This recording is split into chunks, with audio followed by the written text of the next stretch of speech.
ಪ್ರಪಂಚದ ಜನರಿಗೆಲ್ಲ ಈಗೊಂದು ಸಮಸ್ಯೆ ಇದೆ. ಏನು ಸಮಸ್ಯೆ ಅಂದ್ರೆ ಯಾರಿಗೂ ನಿದ್ದೆ ಇಲ್ಲ. ಏನಿಲ್ಲ? ನಿದ್ದಿಲ್ಲ. ಕೆಲವು ಮಂದಿ ಮಲಗಬೇಕಂತಾರ, ಮಲಗುವುದಕ್ಕ ಟೈಮ್ ಇಲ್ಲ, ಪುರ್ಸೊತ್ತಿಲ್ಲ. ಕೆಲವು ಮಂದಿ ಉಣ್ಬೇಕಂತಾರ, ಉಣ್ಣುವುದಕ್ಕ ಪುರ್ಸೊತ್ತಿಲ್ಲ. ಕೆಲವು ಮಂದಿ ಕೇಳಬೇಕಂತಾರ, ಕೇಳುವುದಕ್ಕ ಪುರ್ಸೊತ್ತಿಲ್ಲ. ಕೆಲವು ಮಂದಿ ಸಾಯಬೇಕಂತಾರ, ಸಾಯುವುದಕ್ಕೂ ಪುರ್ಸೊತ್ತಿಲ್ಲ. ಎಲ್ಲರೂ ಬೆನ್ನು ಹತ್ತಿದ್ದಾರೆ. ಯಾವುದರ ಬೆನ್ನು ಹತ್ತಿದ್ದಾರೆ ಅಂದ್ರೆ ಸುಖದ ಬೆನ್ನನ್ನೇ ಹತ್ತಿದ್ದಾರೆ. ಇಷ್ಟೆಲ್ಲ ಅವರು ಏನೇನು ಮಾಡ್ತಾರ, ಎದರ ಸಲುವಾಗಿ ನೀವು ಇಷ್ಟೆಲ್ಲ ಮಾಡ್ತೀರಿ ಅಂದ್ರೆ ಆನಂದದಿಂದ ಇರಬೇಕು, ಸುಖದಿಂದ ಇರಬೇಕು, ಏನೊಂದು ದುಃಖ ಇರಬಾರದು, ಅದರ ಸಲುವಾಗಿ ನಾವಿಷ್ಟೆಲ್ಲ ಹೋರಾಟ ಮಾಡಾಕತ್ತೀವಿ ಅಂತಾರ. ಆದ್ರೆ ಯಾರನ್ನಾರ ಕೇಳಿ ನೋಡ್ರಿ, ಯಾರಿಗಾರ ಸುಖ ಸಿಕ್ಕೈತೇನು ಅಂದ್ರೆ ಇಲ್ಲ. ಇಷ್ಟೆಲ್ಲ ನೀವು ಇಲ್ಲಿ ಬಂದು ಕೂತ್ಕೊಂಡಿ ಎದ್ರ ಸಲುವಾಗಿ ಬಂದಿರಿ ನೀವು ಅಂತ ಕೇಳಿದ್ರಿ, ಏನ್ ಹೇಳ್ತೀರಿ? ಇಲ್ಲಿ ಯಾರ ಪ್ರಸಾದ ಊಟದ ಸಲುವಾಗಿ ಯಾರು ಬಂದಾರ? ಇಲ್ಲಿ ಊಟ ಜಾತ್ರೆಯವ್ರು ಇವತ್ತೊಂದ್ ದಿವ್ಸ ಕೊಡ್ಬೋದು, ನಿನ್ನೆ ಒಂದ್ ದಿವ್ಸ, ನಾಳೆ ಒಂದ್ ದಿವ್ಸ ಕೊಡ್ಬೋದು. ವರ್ಷ ಪೂರ್ತಿ ಊಟ ಮಾಡಾರ್ದು ಹಂಗ ಇರ್ತೀವಿ ನಾವ್ ಯಾರ? ಊಟ ನಮ್ಮ ಮನಿಯೊಳಗ ದಿನಕ್ಕೆ 3 ಹೊತ್ತು ಬಿಟ್ಟು 4 ಹೊತ್ತು ಊಟ ಸಿಗ್ತದ. ಊಟದ ಸಲುವಾಗಿ ಯಾರು ಬಂದಿಲ್ಲ. ಮತ್ತೆ ಎದ್ರ ಸಲುವಾಗಿ ಬಂದಿರಬೇಕು? ಊಟ ಬೇಕಂದ್ರ ಮನೆಯಾಗಿರ್ತಿದ್ವಿ. ಇಲ್ಲಿ ಯಾರು ರೊಕ್ಕ ಕೊಡ್ತಾರ ನಿಮಗಂದ್ರ ರೊಕ್ಕದ ಸಲುವಾಗಿ ಬಂದಿಲ್ಲ, ಬಂಗಾರದ ಸಲುವಾಗಿ ಬಂದಿಲ್ಲ, ಬೆಳ್ಳಿ ಸಲುವಾಗಿ ಬಂದಿಲ್ಲ. ಬಂಗಾರು ಮನ್ಯಾಗದ, ರೊಕ್ಕ ಮನ್ಯಾಗದ, ಬೆಳ್ಳಿ ಮನ್ಯಾಗದ, ಊಟ ಮನ್ಯಾಗದ. ಇಷ್ಟೆಲ್ಲ ಮನೆಯಾಗಿದ್ರು ಮನಿ ಬಿಟ್ಟು ಇಲ್ಲಿ ಯಾಕೆ ಬಂದು ಕೂತ್ಕೊಂಡೀವಿ ಅಂದ್ರ ಅಲ್ಲಿ ಇರದೇ ಇರುವಂತ ಆನಂದ ಅವು ನಿಂಗವನ ಜಾತ್ರೆಗೆ ಏನಾರ ಐತೇನಂತ ಅದನ್ನ ಹುಡುಕ್ಯಾಡ್ಕೊಂತ ಇಲ್ಲಿವರೆಗೂ ಬಂದು ಎಲ್ಲರೂ ನಾವು ಕೂತ್ಕೊಂಡೀವಿ. ಮನುಷ್ಯ ಎಲ್ಲೆಲ್ಲಿ ತಾನು ಹೊಕ್ಕಾನ, ಹೋದಲ್ಲೆಲ್ಲ ಆತನಿಗೆ ಸುಖದ ಅಪೇಕ್ಷೆಯೇ ಇದೆ. ಆತ ಕಣ್ಣಿನಿಂದ ಸುಖವನ್ನ ಪಡಿಬೇಕಂತಾನ, ಕಿವಿಯಿಂದ ಸುಖ ಪಡಿಬೇಕು ಅಂತಾನ, ನಾಲಿಗೆಯಿಂದ ಸುಖ ಪಡಿಬೇಕು ಅಂತಾನ, ಚರ್ಮದಿಂದ ಸುಖ ಪಡಿಬೇಕು ಅಂತಾನ, ಮೂಗಿನಿಂದ ಸುಖವನ್ನ ಅನುಭವಿಸಬೇಕು ಅಂತಾನ. ಅದಕ್ಕೆ ಶಬ್ದ, ಸ್ಪರ್ಶ, ರೂಪ, ರಸ, ಗಂಧ. ಕಣ್ಣಿನಿಂದ ಸುಖದ ಅಪೇಕ್ಷೆಯನ್ನು ಏನು ಪಡ್ತಾನ ಅದು ರೂಪದ ಅಪೇಕ್ಷೆ ಇರ್ತದೆ. ಕಿವಿಯಿಂದ ಏನು ಸುಖದ ಅಪೇಕ್ಷೆಯನ್ನು ಪಡ್ತಾನೆ ಅದು ಶಬ್ದದಿಂದ ಪ್ರಾಪ್ತ ಮಾಡಿಕೊಳ್ಳಲು ಹವಣಿಸ್ತಾನೆ. ನಾಲಿಗೆಯಿಂದ ಏನು ಸುಖದ ಅಪೇಕ್ಷೆಯನ್ನು ಪಡ್ತಾನೆ ಅದು ರುಚಿಯಿಂದ ಪಡಿಬೇಕು ಅಂತ ಇಚ್ಛೆಯನ್ನು ಮಾಡ್ತಾನೆ. ಚರ್ಮದಿಂದ ಏನು ಸುಖದ ಅಪೇಕ್ಷೆಯನ್ನು ಪಡ್ತಾನೆ ಸ್ಪರ್ಶದಿಂದ ಆ ಸುಖವನ್ನ ಅನುಭವಿಸಬೇಕು ಅಂತಾನೆ. ಅನೇಕ ಪ್ರಾಣಿಗಳಿಗೆ ಕಿವಿಗಳಿಲ್ಲ. ಎಷ್ಟೋ ಪ್ರಾಣಿಗಳಿಗೆ ಏನಿಲ್ಲ? ಕಿವಿಗಳಿಲ್ಲ. ಹಾವಿಗೆ ಕಿವಿ ಐತನ್ರಿ? ಹಾವಿಗೆ ಕಿವಿ ಇಲ್ಲ. ಆದ್ರೆ ಮೈಯೆಲ್ಲ ಕಿವಿಯಾಗಿ ಕೆಲಸ ಮಾಡ್ತದೆ ಹಾವು. ಒಂದೊಂದು ಪಕ್ಷಿಗಳಿಗೆ, ಒಂದೊಂದು ಪ್ರಾಣಿಗಳಿಗೆ ಒಂದೊಂದು ಇಂದ್ರಿಯಗಳು ಪ್ರಬಲ ಇರ್ತಾವ.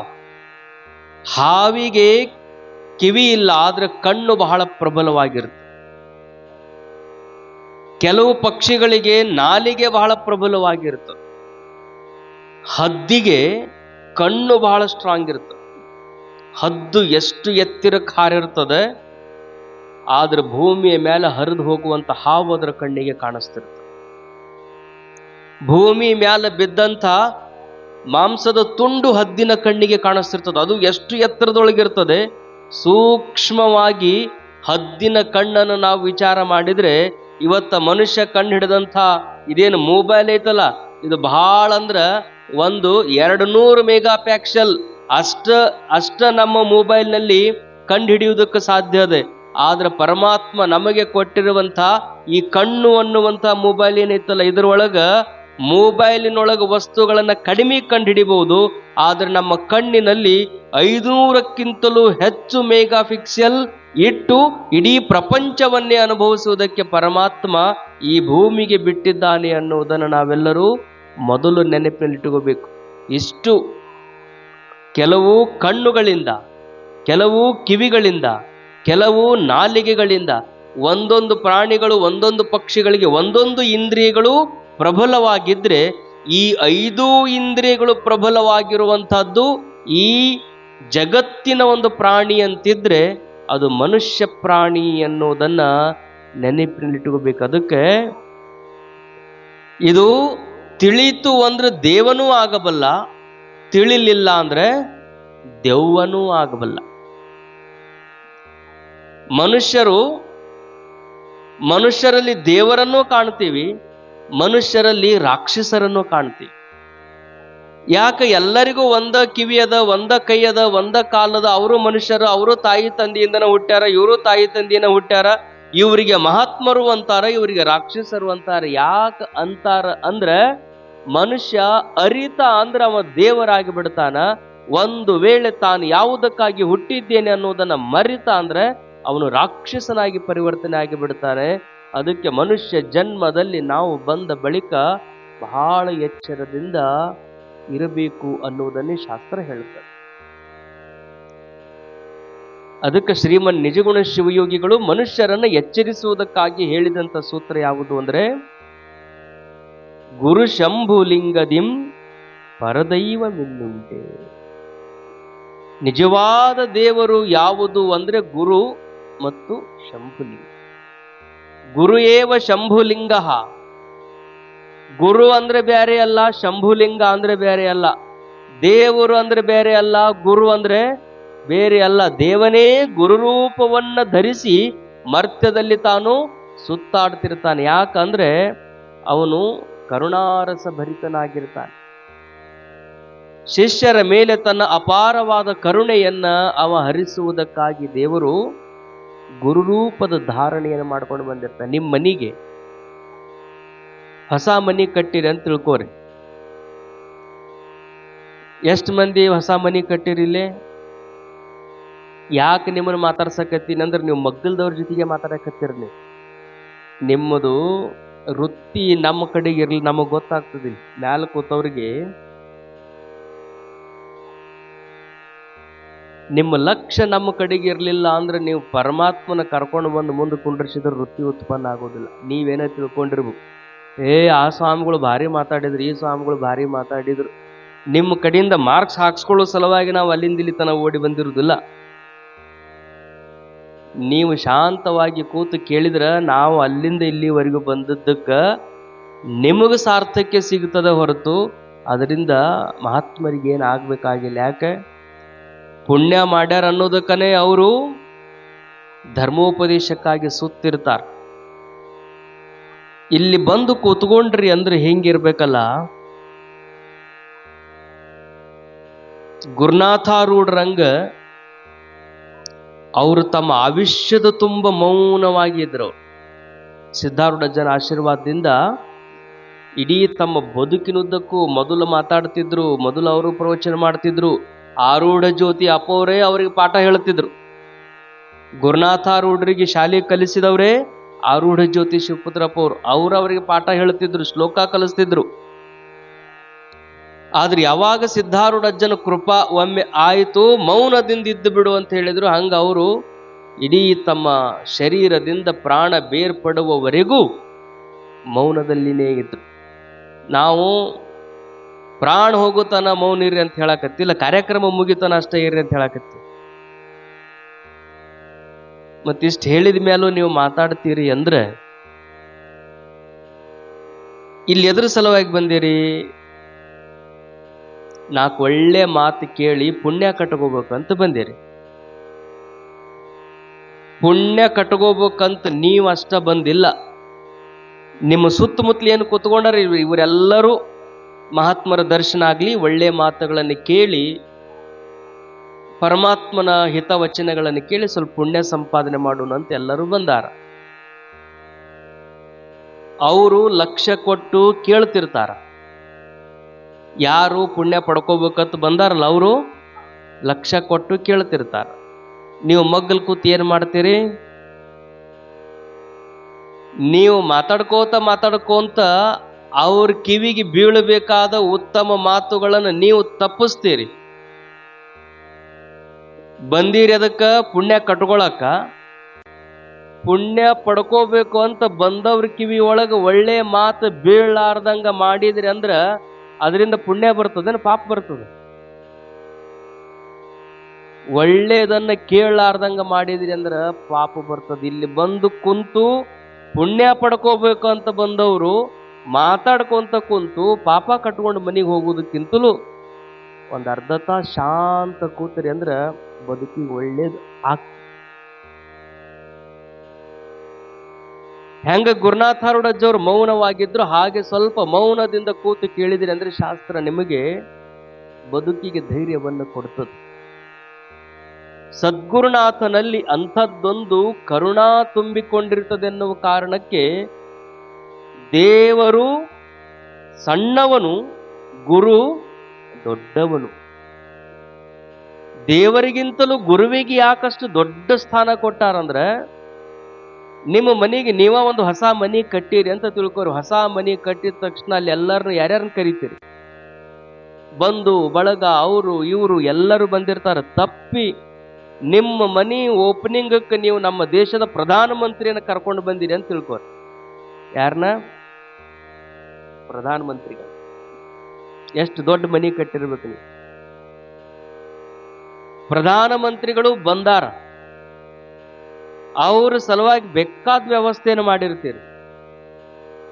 ಅವ್ರ ಕಡೆಯಿಂದನ ನೀವು ಬಾಗ್ಲು ಕಟ್ಟಿದ್ರೆ ಇಬ್ಬರನ್ನ ಕತ್ತರಿಸ್ಬೋದು, ಅವ್ರನ್ನ ಪಡಸಾಲಿವರೆಗೂ ಕರ್ಕೊಂಡು ಹೋಗಿ ಕೂಡಿಸ್ಬೋದು. ಇನ್ನೂ ಅವ್ರ ಮ್ಯಾಗಿನ ಪ್ರೀತಿಯನ್ನು ನೀವು ತೋರಿಸೋದ್ರ ಸಲುವಾಗಿ ಏನು ಡೈನಿಂಗ್ ಟೇಬಲ್ ಇರ್ತದೆ, ಡೈನಿಂಗ್ ಟೇಬಲ್ನೊಳಗೆ 100 ಥರ ಅಡಿಗೆಯನ್ನು ಮಾಡಿ ಅಲ್ಲಿಟ್ಟು ನೀವ ಸ್ವಂತ ನೀಡಿ ಅವ್ರಿಗೆ ಊಟ ಮಾಡಿಸಿ, ಇನ್ನೂ ಅವ್ರಿಗೆ ಟೈಮ್ ಇತ್ತಂದ್ರೆ ಆರಾಮ್ ಮನ್ಯಾಗ 1 ತಾಸು ನಿದ್ದೆ ಮಾಡಿ ಹೋಗುವಷ್ಟು ವ್ಯವಸ್ಥೆಯನ್ನ ನೀವು ಮಾಡಬಹುದು. ಆದರೆ ದೇಶದ ಪ್ರಧಾನಮಂತ್ರಿ ಬಂದಾನಂದ್ರು ಸಹಿತ ದೇವರ ಮನೆ ಕರ್ಕೊಂಡು ಹೋಗಿ ನಮ್ಮ ದೇವರ ಮೇಲೆ 4 ಅಕ್ಷತೆ ಹಾಕಿ ನಮ್ಮ ದೇವರ ಮನೆಗೆ ಪಾದ ಹಾಕ್ರಿ ಅಂತ ಯಾವ ಪ್ರಧಾನಮಂತ್ರಿಗೂ ಅನ್ನೋದಿಲ್ಲ. ದೇವರ ಮನೆಗೆ ಪಾದ ಹಾಕಿಸುವಂತ ಶಕ್ತಿ ಅಂತಿದ್ರೆ ಅದು ಸದ್ಗುರುನಾಥನೊಬ್ಬನಿಗೆ ಅನ್ನೋದನ್ನ ನೀವು ನೆನಪಿನಲ್ಲಿಟ್ಟುಕೊಂಡಿರ್ಬೇಕು. ಗುರುಗಳು ಅಂದ್ರೆ ಅಷ್ಟು ದೊಡ್ಡವರು ಇರ್ತಾರೆ. ಗುರುಗಳು ಎಲ್ಲ ಕಲ್ಲು ಕಂಬ ಕಂಟಿಗಳಿಗೆಲ್ಲ ದೈವತ್ವವನ್ನು ನೀಡುವಂಥವರು ಅಂದ್ರೆ ಸದ್ಗುರುಗಳು. ಆ ಕಾರಣಕ್ಕಾಗಿನೇ ಯಾಕ್ರಿ ಗುರುಗಳಿಗೆ ಹಂಗೆ ಮಾಡ್ತಾರ? ಕೆಲವು ಮಂದಿ ಹಳ್ಳ್ಯಾಗ ಮಾತಾಡ್ತಿರ್ತಾರ ನೋಡ್ರಿ, ಆ ಸೊಸಿ ಬಂದ ಮೇಲೆ ಅವ್ರ ಮನಿ ಏನಾತಂತಾರೆ, ಮನಿ ದೊಡ್ಡದಾಗಿತ್ತಂದ್ರ, ಮನಿ ಬೆಳೆದಿತ್ತಂದ್ರ ಆಕಿ ಬಂದ ಮೇಲೆ ಅವ್ರ ಮನಿ ಎಷ್ಟು ಮನಿ ಮ್ಯಾಲ ಮನಿ ಕಟ್ಟಿದ್ರಿ, ಗಾಡಿ ಮ್ಯಾಲ ಗಾಡಿ ತಗೊಂಡ್ರಿ, ರೊಕ್ಕದ ಮೇಲೆ ರೊಕ್ಕ. ಸೊಸಿ ಬಂದ್ಲು ಅಂದ್ರೆ ಆಕಿ ಪಾದ ಒಳಗಿಟ್ಲು ಅಂದ್ರೆ ಮನಿ ಮ್ಯಾಲ ಮನಿ ಕಟ್ಟಿದ್ರು ಹೇಳ್ತೀರಿ, ಇದ್ದ ಮನಿ ಬಿಟ್ಟು ಬಾಡಿಗೆ ಮನಿಗೆ ಹೋಗಿದ್ರು ಎರಡೂ ಹೇಳತ್ತೀರಿ. ಇದ್ರಾಗ ಎಷ್ಟು ಮಂದಿ ಉಪ್ಪಿನಕಾಯಿ ಹಾಕಕ್ ಬರ್ತದ್ರಿ? ಉಪ್ಪಿನಕಾಯಿ ಹಾಕೋರು ಎಷ್ಟು ಮಂದಿ ಇದ್ರಿ ಹೇಳ್ರಿ ಇದ್ರೊಳಗ?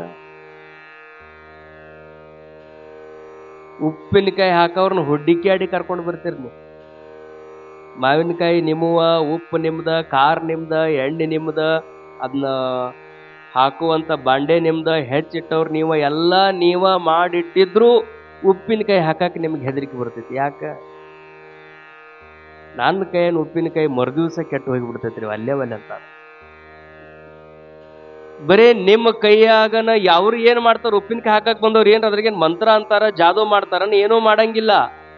ಅವ್ರು ಬಂದು ನೀವು ಹೆಚ್ಚಿಟ್ಟಿದ್ದನ್ನ ಬರೀ ಹಿಂಗ ಕೈ ಆಡಿಸಿ ಇಟ್ಟು ಹೋಗ್ಬಿಟ್ರಂದ್ರ ವರ್ಷಗಟ್ಲೆನೆ ಉಪ್ಪಿನಕಾಯಿ ಏನಾಗುದಿಲ್ಲ, ಅಷ್ಟು ಚಲೋ ಇರ್ತಾವ, ಅಷ್ಟು ರುಚಿ ಆಕ್ಕಾವ ಅಂತ ಬರೇ ಹೆಣ್ಮಕ್ಳು ಕೈಯಾಗನ ಇಟ್ಟು ಶಕ್ತಿ ಐತಂದ್ರ ನೀವು ಮನಿಗೆ ಬಂದ ತಕ್ಷಣ ಒಂದು ಮನಿ ಕೆಡುತ್ತೀರಿ, ಒಂದು ಮನಿ ಬೆಳೆಸ್ತೀರಿ ಅನ್ನುವಂಥದ್ದು ನಿಮ್ ಕಾಲಾಗ ಇಷ್ಟು ಶಕ್ತಿ ಐತಂದ್ರ ಇನ್ನು ಸದಾವಕಾಲ ಪರಮಾತ್ಮನ ಚಿಂತನೆ, ದೇವಧ್ಯಾನ, ನಮಃಶಿವಾಯ ಮಂತ್ರ ಪಠಣೆಯನ್ನು ಮಾಡ್ತಾ ಇರುವಂತ ಸದ್ಗುರುನಾಥನ ಪಾದದಲ್ಲಿ ಇನ್ನೆಂಥ ಶಕ್ತಿ ಇರ್ಲಿಕ್ಕಿಲ್ಲ ಅನ್ನೋದನ್ನ ನಾವು ಸೂಕ್ಷ್ಮವಾಗಿ ವಿಚಾರ ಮಾಡ್ಬೇಕು. ಅದಕ್ಕೆ ಗುರುಪಾದ ಅನ್ನೋದು ಬಹಳ ದೊಡ್ಡ, ಬಹಳ.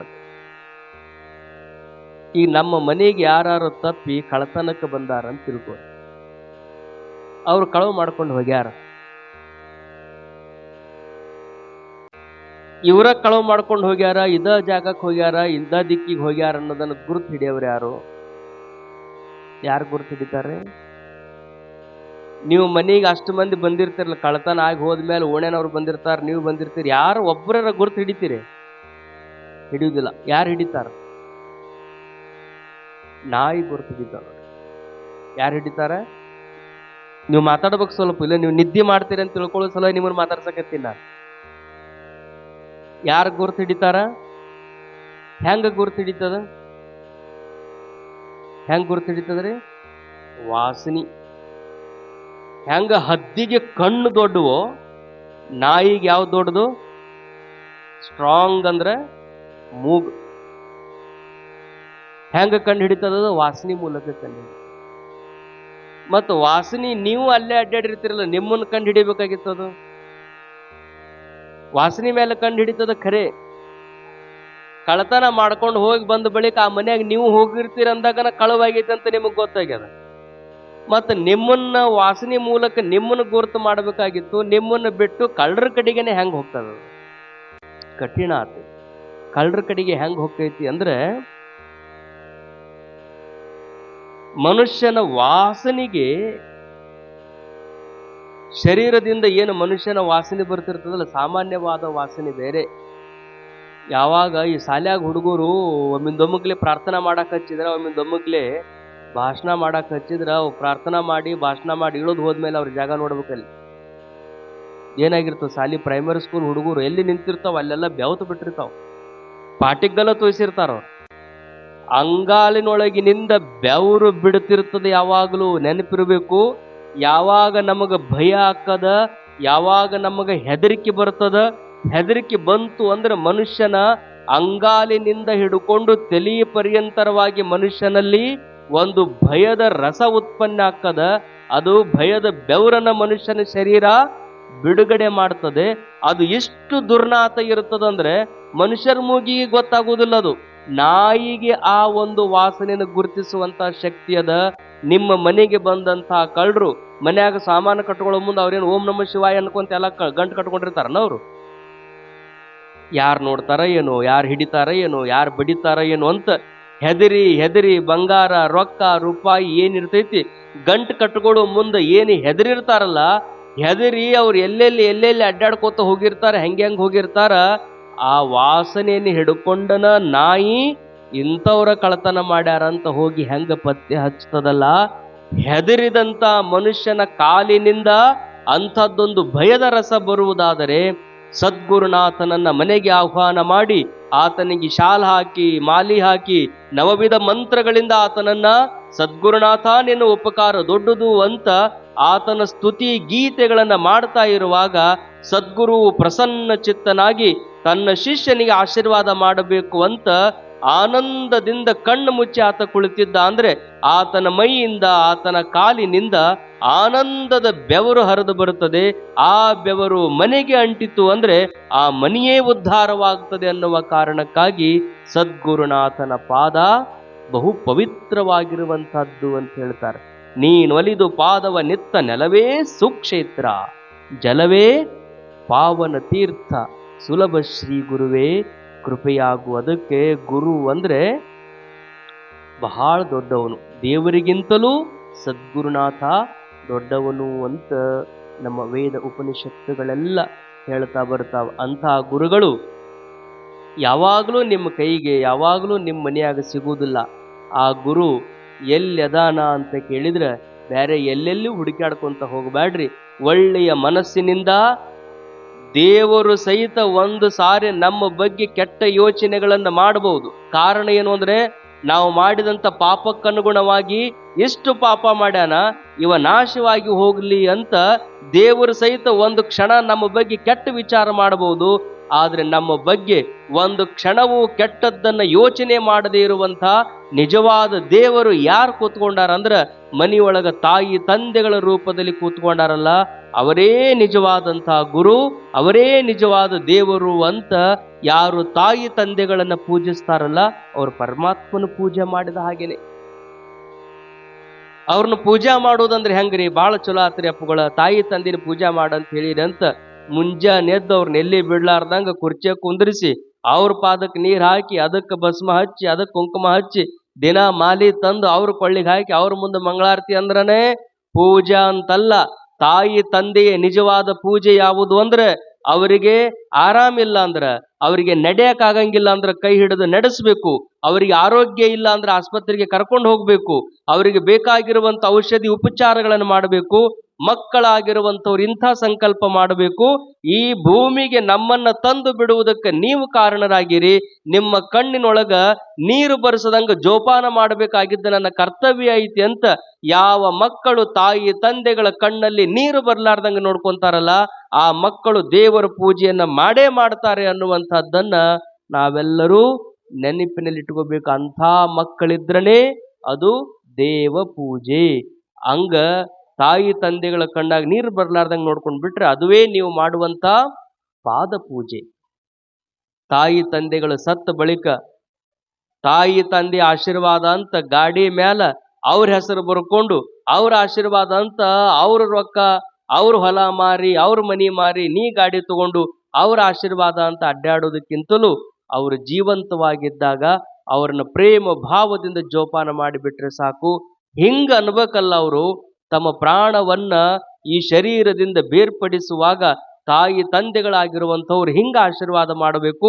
ಪರಮಾತ್ಮ ಮತ್ತೊಂದು ಜನ್ಮ ಅಂತ ನನಗಿದ್ರೆ ಮತ್ತೆ ಇದೇ ಮಕ್ಕಳು ನನ್ನ ಹೊಟ್ಟೆಯೊಳಗೆ ಹುಟ್ಟಬೇಕು ಅಂತ ಅಪೇಕ್ಷೆ ಮಾಡಿ ಪ್ರಾಣ ಬಿಟ್ರು ಅಂದ್ರೆ ಮಕ್ಕಳ ಬದುಕು ಸಾರ್ಥಕ ಅನ್ನುವಂಥದ್ದನ್ನ ಈ ಪ್ರಸಂಗದಲ್ಲಿ ನೆನಬೇಕು. ಅದಕ್ಕೆ ಗುರುಗಳ ಪಾದ ಪೂಜೆ ಮಾಡಬೇಕು. ಗುರುಗಳ ಪಾದ ಪೂಜೆ ಮಾಡಬೇಕು ಅಂದ್ರೆ ಇಲ್ಲದ ಗುರುಗಳನ್ನ ಗುಡ್ಡದೊಳಗ ಮಠದೊಳಗ ಹುಡುಕಾಡ್ಕೋತ ಹೋಗುವುದಕ್ಕಿಂತಲೂ ಮನೆಯಾಗ ಏನದಾರಲ್ಲ ಅವರು ನಿಜವಾಗಿರುವಂಥ ಗುರುಗಳು, ಅವರು ನಿಜವಾದಂಥ ದೇವರು ಅನ್ನುವುದನ್ನು ಈ ಪ್ರಸಂಗದಲ್ಲಿ ಹೇಳಿ, ಅಂತ ಗುರು ಶಂಭುಲಿಂಗ ಅವನು ಆನಂದದಿಂದ ನಮ್ಮೆಲ್ಲರ ಹೃದಯದಲ್ಲಿನೇ ಇದ್ದಾನೆ. ಅಂಥ ಗುರು ಶಂಭುಲಿಂಗ ಅವನು ನಿತ್ಯ ತೃಪ್ತನಾಗಿದ್ದಾನೆ. ನಿತ್ಯ ತೃಪ್ತನಾಗಿರುವಂತಹ ಪರಮಾತ್ಮನನ್ನ ಆರಾಧಿಸಬೇಕಾಗಿರುವಂಥದ್ದು ನಮ್ಮೆಲ್ಲರ ಆದ್ಯ ಕರ್ತವ್ಯ. ಆನಂದದ ಅನ್ವೇಷಣೆಯೊಳಗಿರುವಂತಹ ನಮ್ಮೆಲ್ಲರಿಗೂ ಸದ್ಗುರುನಾಥ ಸದಾವಕಾಲ ಆನಂದವನ್ನೇ ದಯಪಾಲಿಸಲಿ ಅಂತೇಳಿ ಎಲ್ಲರೂ ಆನಂದದಿಂದ ಪ್ರಸಾದ ಮಾಡ್ರಿ. ಚಲೋ ನಿದ್ದೆ ಮಾಡ್ಬೇಕು. ನಮ್ಮ ಈಗಿನ ಆಧುನಿಕ ಯುಗದ ಎಲ್ಲರಿಗೂ ದೊಡ್ಡ ಚಿಂತೆ ಯಾವುದು ಅಂದ್ರೆ, ಆರಂಭದಲ್ಲಿ ಹೇಳ್ತಿದ್ದ ನಾನು, ಯಾರಿಗೂ ನಿದ್ದೆ ಮಾಡಬೇಕು ಅಂತ ಹೇಳಿ ಒಂದು ಬಂಗಾರದ ಪಲ್ಲಂಗ ತಂದಿದ್ದಂತ. ಎದರದು? ಬಂಗಾರದ. ಒಂದ್ ದಿವಸ ಅದ್ರ ಮೇಲೆ ನಿದ್ದೆ ಮಾಡಿರ್ಲಿಲ್ಲ ಅವ. ಒಮ್ಮೆ ಹಿಂಗ ಅಚಾನಕ್ ಆಗಿ ಒಳಗೆ ಹೋಗಿದ್ದ. ಆ ಬಂಗಾರದ ಪಲ್ಲಂಗ ವರ್ಷಕ್ಕೆ ಏನಿದ್ದಲ್ಲ ಮನ್ಯಾಗ ಒಬ್ಬ ಬಾಳ ಮಗ, ಅವ ನೋಡ್ಕೋತ ಏನೋ ಬಹಳ ಮಜಾ ಐತಲ್ಲ ಇದು ಅನ್ಕೋಂತ ವರ್ಷಗೊಂತ ಅದ್ರ ಮೇಲೆ ಮಕ್ಕೊಂಡಿದ್ದ. ಅಲ್ಲೇ ನಿದ್ದೆ ಎತ್ತಿತ್ತು ಅವನಿಗೆ. ಮನೆಯಾಗಿದ್ದ ಆಳಿಗಿದ್ದಂಥ ನಿದ್ದಿ ಮಾಲಕನ ಕಣ್ಣಿಗಿಲ್ದಂಗ ಆಗ್ಯದ ಅವನಿಗೆ. ಅವ ಮಕ್ಕೊಂಡಿದ್ದು ನೋಡಿ ಕಣ್ಣಾಗ 1000 ದೀಪ ಹಚ್ಚಿದಂಗಾಗಿತ್ತು ಅವನಿಗೆ. ಯಾರಿಗೆ? ಬಂಗಾರದ ಪಲ್ಲಂಗ ತಂದು ಹಾಕೊಂಡು ಮಕ್ಕೋಬೇಕಂತ ಇಟ್ಟಿದ್ದಲ್ಲ, ನನಗ್ ಹತ್ತಲಾರ್ದ ನಿದ್ದೆ ಇವಂಗೆ ಹೆಂಗ್ ಹತ್ತಿದ್ರಾಗ ಅಂತ. ಇನ್ನ ನಿದ್ದೆ ಬರ್ಬೇಕು ಅಂದ್ರ ಅವನ್ ಕೇಳೋದಕ್ಕಿಂತ ಡಾಕ್ಟರ್ನ ಕೇಳೋಣಂತ ಡಾಕ್ಟರ್ ಕಡೆಗೆ ಹೋದ. ಡಾಕ್ಟರ್ ಒಟ್ಟ ನಿದ್ದೆ ಬರುವಲ್ತು. ಯಾಕ್ರಿ? ಯಾಕೇನು ಗೊತ್ತಿಲ್ರಿ, ಬಂಗಾರ ಕಾಟ್ ಅದ, ಬಂಗಾರದ ನಳ ಅದಾವ ಮನ್ಯಾಗ, ಎಲ್ಲ ಬಂಗಾರ, ಇಂಥದ್ದಕ್ಕೆ ಬಂಗಾರ ಇಲ್ಲ ಅನ್ನಂಗಿಲ್ಲ. ಎಂಥ ಗಾದೆ ಐತಿ ಅಂದ್ರ ಅಷ್ಟು ದೊಡ್ಡ ಗಾದೆ ಅದು.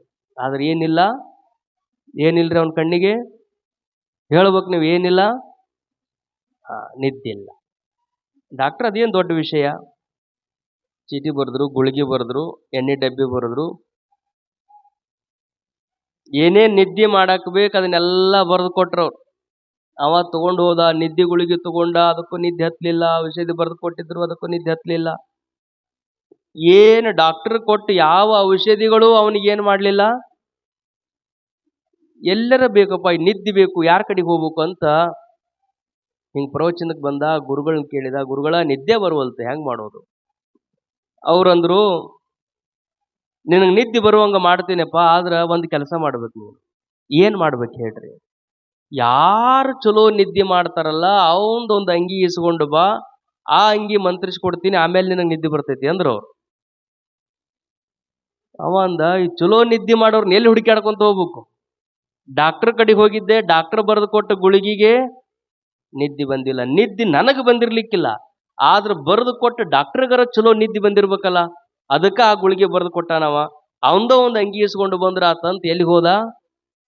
ದವಾಖಾನಿಗೆ ಹೋದವನ. ಡಾಕ್ಟ್ರ ನಿಮ್ದೊಂದು ಅಂಗಿ ಕೊಡ್ರಿ ಅಂದ. ಇದು ಅಂಗಿ ಮಾರುವ ಅಂಗಡಿ ಅಲ್ಲಪ್ಪ, ರೋಗ ಇದ್ರ ಗುಳಿಗೆ ಕೊಡೋದೈತಿ ಇಲ್ಲಿ, ಗುಳಿಗೆ ಕೊಡ್ತೀವಿ, ಅಂಗಿ ಕೊಡುದಿಲ್ಲ ಅಂದ. ನನಗ ಗುಳಿಗೆ ಬ್ಯಾಡ್ರಿ, ಯಾಕಂದ್ರೆ ಇಷ್ಟೆಲ್ಲಾ ಮಂದಿಗೆ ನಿದ್ದೆ ಗುಳಿಗೆ ಕೊಟ್ಟು ಅವ್ರನ್ನ ಅಗ್ದಿ ಆರಾಮಿಟ್ಟಂತ ನಿಮಗ ಕಣ್ತುಂಬ ನಿದ್ದೆ ಅಂತರೂ ಆಗೇ ಆಗಿರ್ತದ. ನಮ್ಮ ಗುರುಗಳು ಹೇಳ್ಯಾರ, ಯಾರು ಚಲೋ ನಿದ್ದೆ ಮಾಡ್ತಾರ ಅವ್ರದ್ದೊಂದು ಅಂಗಿ ಇಸ್ಕೊಂಡು ಬಾ, ಅವ್ರ ಅಂಗಿ ಮಂತ್ರಿಸ್ಕೊಡ್ತೀನಿ, ನಿನಗೆ ನಿದ್ದೆ ಬರ್ತೈತಿ ಅಂತ ಹೇಳ್ಯಾರ, ಅದಕ್ಕೆ ನಿಮ್ದೊಂದು ಅಂಗಿ ಕೊಡ್ರಿ ಅಂತ. ಅವಾಗ ಡಾಕ್ಟರ್ ಅಂದ, ನಾನು ಕರೆ ಹೇಳ ಸುಳ್ಳು ಹೇಳ ಅಂದವ. ಇಲ್ರಿ ಕರೆನ ಹೇಳ್ರಿ. ಕರೆ ಹೇಳಬೇಕು ಅಂದ್ರೆ ನಾನು ಡಾಕ್ಟರ್ ಆಗೀನಿ, ಡಾಕ್ಟರ್ ಆಗೋಕ್ಕಿಂತ ಮುಂಚಿತ ಅಲ್ಲಿ ಸಾಲ ತಗೊಂಡು ಇಲ್ಲಿ ಸಾಲ ತಗೊಂಡು ಡಾಕ್ಟರ್ಗೆ ಉದ್ಯೋಗ ಕಲ್ತೀನಿ. ಮತ್ 8 ಮಂದಿ ಗೆಳೆಯರು ಕೂಡಿ 10-20 ಕೋಟಿ ರೂಪಾಯಿ ಸಾಲ ಮಾಡಿ ದವಾಖಾನಿ ಕಟ್ಟಿವಿ. ದವಾಖಾನಿದು ಪ್ರತಿ ತಿಂಗಳು ರೊಕ್ಕ ತುಂಬಬೇಕು, ಹೆಂಗಿದನು ತುಂಬುದು ಅಂತ ವಿಚಾರ ಮಾಡಿ ಪೇಷಂಟ್ ಬರ್ಲಿಲ್ಲ ಅಂದ್ರೆ ನಂದು ನಿದ್ದಿನ ಹಾರಿ ಹೋಗೈತಪ್ಪ, ಹಿಂಗಾಗಿ ನನ್ನ ಕಣ್ಣಿಗೆ ಅಂತ ಸುಖದ ನಿದ್ದಿಲ್ಲ ಅಂತ ಡಾಕ್ಟರ್ ಅಂದ. ಅವಾಗ ಅವ ಅಂದ, ಮತ್ತೆ ನಿದ್ದಿರ್ಲಿಕ್ಕೆ ಇಂತ ದೊಡ್ಡ ದವಾಖಾನಿ ಕಟ್ಟಿ ಏನ್ ಮಾಡ್ತೀರಿ, ನಡ್ರಿ ನನ್ನ ಜೊತೆಗೆ ಹೋಗೋಣ, ಯಾರು ಚಲೋ ನಿದ್ದೆ ಮಾಡ್ತಾರ ಅವ್ರದೊಂದು ಅಂಗಿ, ನೀವೊಂದು ಅಂಗಿ ತಗೊಂತೀರಿ, ನನಗೊಂದು ಅಂಗಿ ಇಸ್ಕೊಂಡು ಬರ್ತೀನಿ ಅಂದ. ಇಬ್ರು ಡಾಕ್ಟ್ರು ಇವ ಕೂಡಿ ಯಾರಿಗೆ ನಿದ್ದೆ ಅದ? ಬಜಾರ್ದಾಗ ಹೋಗಿ ಎಷ್ಟು ಮಂದಿ ವ್ಯಾಪಾರ ಮಾಡಕ್ ಹತ್ತಿದ್ರು, ಅವ್ರನ್ನ ಕೇಳಿದ್ರು, ಅವ್ರಿಗೆ ಏನಿಲ್ರಿ, ಅವ್ರಿಗೂ ನಿದ್ದಿಲ್ಲ. ವಕೀಲರನ್ನ ಕೇಳಿದ್ರೆ ವಕೀಲರಿಗೆ ನಿದ್ದಿಲ್ಲ, ವ್ಯಾಪಾರ ಮಾಡೋರು ಕೇಳಿದ್ರೆ ವ್ಯಾಪಾರ ಮಾಡೋರು ನಿದ್ದಿಲ್ಲ, ಡಾಕ್ಟ್ರಿಗೆ ಕೇಳಿದ್ರೆ ಡಾಕ್ಟ್ರಿಗೆ ನಿದ್ದಿಲ್ಲ. ಊರಾನ್ ಮಂದಿ ನಿದ್ದಿಲ್ದವ್ರೆಲ್ಲಾ ಕೂಡ್ಕೊಂಡು ಯಾವ ನಿದ್ದೆ ಮಾಡ್ತಾನ ಅವನ ಕಡೆಗೆ ಹೋಗ್ಬೇಕಂತ ಹುಡುಕಾಡ್ಕೋಂತ ಹೊಂಟಿದ್ರು. ಒಂದು ಹಳ್ಳಿ ಒಳಗ ಗಿಡದ ಕೆಳಗ ಮಧ್ಯಾಹ್ನ ಬಿಸಿಲಾಗ, ಅದು ಜಾಲಿ ಗಿಡದ ಸಣ್ಣ ನೆಳ್ಳು, ಬಹಳ ದೊಡ್ಡದಲ್ಲ ಏನಲ್ಲ, ಅಂತ ನೆಳ್ಳಿನ ಕೆಳಗ ಬರೀ ಮೈಲೆ ರಂಟಿ ಹೊಡೆದಂತ ಒಬ್ಬ ರೈತ ಮಣ್ಣು ಹೆಂಟಿ ಮ್ಯಾಲನ ತನ್ನ ಕೈನ ತೆಲದುಂಬು ಮಾಡಿಕೊಂಡು ಆಕಾಶದ ಕಡೆಗೆ ಹಿಂಗ ನೋಡ್ಕೋತ ಮಕ್ಕೊಂಡಿದ್ದ. ಎಷ್ಟು ಅದ್ಭುತ ನಿದ್ದೆ ಹತ್ತಿತ್ತು ಅಂದ್ರೆ, ಅವನಿಗೆ ಹೊಲದಾಗದಿನಂತ ಗೊತ್ತಿಲ್ಲ, ಮಣ್ಣು ಹೆಂಟಿ ಮೇಲೆ ಮಕ್ಕೊಂಡಿನಂತ ಗೊತ್ತಿಲ್ಲ, ಮೈ ಮ್ಯಾಲ ಅಂಗಿಲ್ಲ ಅನ್ನೋದು ಸಹಿತ ಗೊತ್ತಿಲ್ಲ, ಅಷ್ಟು ಆನಂದದಿಂದ ನಿದ್ದೆ ಮಾಡಕತ್ತಿದ್ದ. ಇವ್ರಷ್ಟರು ಕೂಡಿ ಅವನ್ ನೋಡಿದ ತಕ್ಷಣ ಅನಿಸ್ತು, ನಿದ್ದೆ ಮಾಡವ್ರು ಅಲ್ಲಿ ಇಲ್ಲಿ ಎಲ್ಲೆಲ್ಲಿ ಅದಾರ ಅಂತ ಹುಡುಕಾಡ್ಕೊಂತ ಹೊಂಟಿದ್ವಿ, ಎಲ್ಲಿ ಇಲ್ಲ. ಎಲ್ಲಿ ಅದಾರ ಚಲೋ ನಿದ್ದೆ ಮಾಡೋರು? ಹೊಲದಾಗ ಅದಾನಿವ. ಮಕ್ಕೊಂಡ್ ಅವನ್ ಹಗೂರ್ಕೆ ಎಬಿಸಿದ್ರು. ಅವ್ರು 10-20 ಮಂದಿ ಗೊಳೆ ಆಗಿದ್ರು ಅಷ್ಟೊತ್ತಿಗೆ. ಎಲ್ಲರೂ ಕೂಡ ಎಬಿಸಿ ಅವ್ನಿಗೆ ಹೇಳಿದ್ರು, ನಿಂದೊಂದು ಅಂಗಿ ಕೊಡು, ನಿಂದೊಂದು ಅಂಗಿ ಕೊಡು. ಅವ ಅಂದ, ಯಾಕೆ ಅಂಗಿ ಬೇಕಾಗೈತಿ ನಿಮ್ಗೆ, ಏನಾಗೈತಿ ಅಂತ ಅವ ಕೇಳಿದಿಲ್ಲ. ಗುರುಗಳು ಹೇಳ್ಯಾರ, ಚಲೋ ನಿದ್ದೆ ಮಾಡೋ ಒಂದು ಅಂಗಿ ಇಸ್ಕೊಂಡು ಬಾ, ಮಂತ್ರಿಸ್ಕೊಡ್ತೀನಿ, ನಿಮ್ಗೆ ನಿದ್ದೆ ಹತ್ತೈತಿ ಅಂತ ಹೇಳ್ಯಾರ. ನಮ್ಗಿಷ್ಟು ಮಂದಿಗೆ ಒಟ್ಟ ನಿದ್ದಿಲ್ಲ, ನಿದ್ದೆ ಮಾಡಕತ್ತಿದ್ದು ನೋಡಿದ್ದು ನಿನ್ನೊಬ್ಬನ್ನ, ಅದಕ್ಕೆ ನಿಂದೊಂದು ಅಂಗಿ ಕೊಡು ಅಂತ ಅವನ್ ಕೇಳಿದ ತಕ್ಷಣ ಅವ ಅಂದ, ನನ್ನ ಮನ್ಯಾಗ 10-20 ಅಂಗಿದ್ರೆ ನಾನು ಯಾಕೆ ಬರೀ ಮೈಲೆ ಮಣ್ಣಿನ ಹೆಂಟಿ ಮೇಲೆ ಮಕ್ಕೋತಿದ್ದೆ ಅಂದತ್ತ. ರೈತನ ಮೈ ಮ್ಯಾಲ ಅಂಗಿಲ್ಲ, ರೈತನ ಮನ್ಯಾಗ ರೊಕ್ಕಿಲ್ಲ, ರೈತನ ಮನೆಯೊಳಗ ಬಂಗಾರಿಲ್ಲ, ಆದ್ರ ರೈತನ ಕಣ್ಣು ತುಂಬ ನಿದ್ಯದ, ಮನಸ್ಸಿನ ತುಂಬ ಆನಂದದ ಕಾರಣ ಏನು ಅಂದ್ರ, ಇಡೀ ಪ್ರಪಂಚ ಪರಮಾತ್ಮ ನಿರ್ಮಾಣ ಮಾಡ್ಯಾನ, ನನ್ನ ಜವಾಬ್ದಾರಿ ಎಲ್ಲ ಅವನಿಗದ, ನಾನು ಮಾತ್ರ ನಿಶ್ಚಿಂತವಾಗಿರಬೇಕು ಅಂತ ಉತ್ತುವುದು ಬಿತ್ತುವುದನ್ನ ಮಾಡ್ಕೊಂತ ಯಾರದಾರ ಅವರೆಲ್ಲರೂ ಆನಂದದಿಂದ ನಿದ್ದೆ ಮಾಡ್ಕೊಂತನದಾರ. ಬೇಕು ಅನ್ನೋವರಿಗೆ ಪರಮಾತ್ಮ ಎಷ್ಟು ಕೊಟ್ರು ಅವರಿಗೆ ನಿದ್ದೆ ಹತ್ತಲಾರ್ದಂಗ ಮಾಡಿರ್ತಾನ. ಅದಕ್ಕೆ ಬೇಕು ಬೇಕು ಬೇಕು ಅಂತ ಮನುಷ್ಯ ಬೇಕನ್ನ ಬೆನ್ನ ಹತ್ತಿ ಸಾಯುವುದಕ್ಕಿಂತಲೂ ನೀನೇನು ಕೊಟ್ಟಿ ಇದ್ರೊಳಗೆ ನಾನು ಆನಂದದಿಂದ ಇರ್ತೀನಿ ಅಂತ ತಿಳ್ಕೊಂಡು ಬಿಟ್ರೆ ಸಾಕು. ಅದುವೇ ಸದ್ಗುರುನಾಥನ ದಿವ್ಯವಾದ ಕೃಪೆ ಅನ್ನುವಂಥದ್ದನ್ನ ಈ ಪ್ರಸಂಗದಲ್ಲಿ ಹೇಳಿ, ಆನಂದಕ್ಕ ಏನೂ ಬೇಕಾಗಿಲ್ಲ. ನಿದ್ದೆ ಹತ್ತಬೇಕಂದ್ರೆ ಬಂಗಾರ ಬೇಕಿಲ್ಲ, ನಿದ್ದೆ ಹತ್ತಬೇಕಂದ್ರೆ ಬೆಳ್ಳಿ ಬೇಕಾಗಿಲ್ಲ, ನಿದ್ದೆ ಹತ್ತಬೇಕಂದ್ರೆ ಎಲ್ಲಾ ಕೈ ಬಿಡ್ಬೇಕು ನೋಡ್ರಿ. ನಿದ್ದೆ ಹತ್ತಬೇಕಂದ್ರೆ ಹೆಣ್ಣನ್ನುವುದನ್ನು ಮರಿಬೇಕು, ಗಂಡ ಅನ್ನೋದನ್ನ ಮರಿಬೇಕು, ಶ್ರೀಮಂತ ಅನ್ನುವುದನ್ನ ಮರಿಬೇಕು, ಬಡವ ಅನ್ನೋದನ್ನ ಮರಿಬೇಕು. ಬೇಕು ಅನ್ನುವುದನ್ನೆಲ್ಲ ಮರೆತೀವಿ ಅಂದ್ರೆ ಸಾಕಾಗುವಷ್ಟು ನಿದ್ದೆ ಹೆಂಗ ಕಣ್ಣಿಗೆ ಬರ್ತದಲ್ಲ, ಏನು ಇಲ್ಲದಾಗನೇ ಆನಂದ ಇರ್ತದೆ ಅನ್ನುವುದಕ್ಕೆ ನಿದ್ದೆ ಒಂದು ಉದಾಹರಣೆ. ಅದಕ್ಕೆ ಪರಮಾತ್ಮನ ಕೃಪಾ ಇರಬೇಕು ಅಂದರೆ ಮನಸ್ಸಿನ ಎಲ್ಲ ಬಯಕೆಗಳು ದೂರ ಆಗಬೇಕು, ಪರಮಾತ್ಮನೊಬ್ಬನೇ ಅವನಲ್ಲಿ ನೆಲೆಸಿರಬೇಕು. ಅಂತಹ ಗುರು ಮತ್ತು ಶಂಭುಲಿಂಗ ಅವರ ಕಡೆಗೆ ಯಾವಾಗಲೂ ನಮ್ಮ ಚಿತ್ತ ಇರಬೇಕು ಅನ್ನುವುದನ್ನು ಈ ಪ್ರಸಂಗದಲ್ಲಿ ಹೇಳಿ